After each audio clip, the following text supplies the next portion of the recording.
अभी कुछ दिन पहले राहुल गांधी ने एक प्रेस कॉन्फ्रेंस करी, वो सबूत लेके आए कि वोट चोरी हो रहे हैं, हम तो जीत रहे थे, हमारे साथ तो धोखा किया गया। बड़ा आरोप उन्होंने चुनाव आयोग और सरकार पर लगाया कि वोट चोरी किए जा रहे हैं। आप इस बात का क्या जवाब देंगे? वोट चोरी को लेकर के आयोग ने अपना पक्ष रख दिया है। हजारों बीएलओ और सभी दलों के जो कार्यकर्ता हैं, जमीन तक काम करने वाले होते हैं। हमारे यहाँ तो पन्ना प्रमुख भी होते हैं, औरों के पास ढांचा नहीं है, मगर फिर भी उनके पास अपनी औपचारिकताएं हैं। और अब तो कांग्रेस नेताओं के 2-2 वोट निकल रहे हैं जो हमने दिखाए हैं।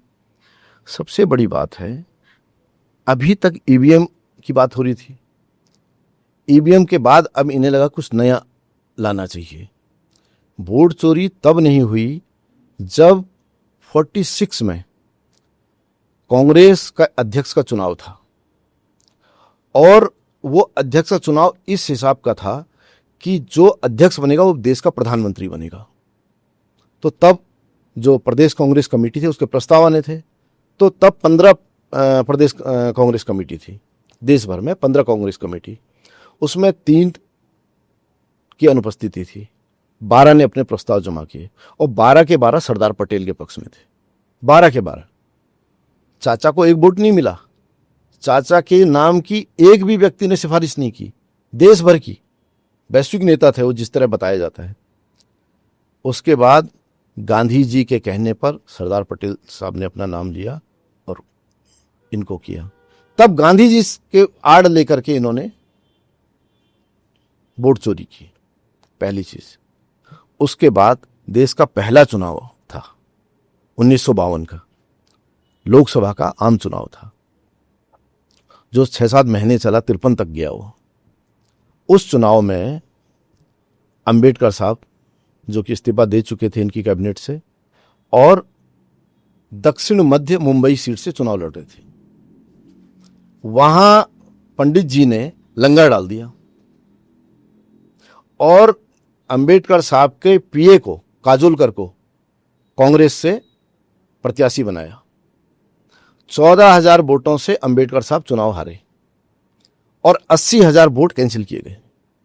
वो क्या वोट चोरी नहीं थी? 80,000 वोट, 80,000 वोट कैंसिल किए गए, 78 पॉइंट समथिंग। दूसरा, उसी 52 के चुनाव में रामपुर लोकसभा सीट से मौलाना आजाद प्रत्याशी थे, चुनाव हुआ, हार गए। जो जीता वो जुलूस निकल के सड़क पे चल पड़ा। नेहरू जी का फोन गोविंद बल्लभ पंत जी को आया कि भाई ऐसा कैसे हो सकता है, इनको जिताइए आप। डीएम पे दबाव बनाया गया और दोबारा पुनर्मतगणना कराई गई, और पुनर्मतगणना का एक स्वांग जो करना था, उसके बाद मौलाना आजाद को विजयी घोषित किया गया। यह है वोट चोरी, खुली आंखों से, इतिहास है। उसके बाद अंबेडकर साहब चुनाव हार गए, तो महाराष्ट्र की भंडारा सीट पे 54 में फिर चुनाव हुआ, 54 में उपचुनाव था। कोई निधन हुआ हुआ किसी सांसद को, सीट खाली हुई तो फिर उपचुनाव था।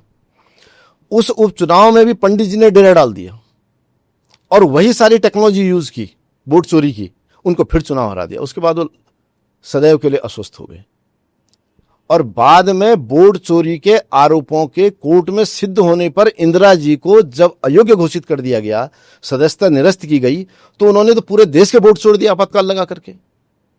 ये लोग दुहाई दे रहे हैं, ये लोग बता रहे हैं कि वोट चोरी क्या होता है, लोकतंत्र क्या होता है, मीडिया पे क्या होता है, गोदी मीडिया क्या होता है। इन लोगों पे पहले अगर अपनी गिरेबान में झांकें, आज तो देश कम से कम सांस ले रहा है, लोकतंत्र सांस ले रहा है, सिस्टम सांस ले रहा है, सबको कुछ बोलने की आजादी है। इनका दौर देखिए, क्या रक्तपात था। तो कांग्रेस कम से कम अपने पापों से कभी मुक्त नहीं हो सकती है। हमारी नई पीढ़ी की आंखों में जितना पर्दा डाला गया, वो पाठ्यक्रम के रूप में या कुछ लोगों की इमेज इतनी करके, कईयों मूर्तियां लगा करके, सड़कों के नाम दे करके, संस्थानों के नाम दे के, स्टेडियम के नाम दे के, जो महान छवियां बनाई गई, अगर नजदीक जाके देखते हैं तो उतने छोटे नजर आते हैं।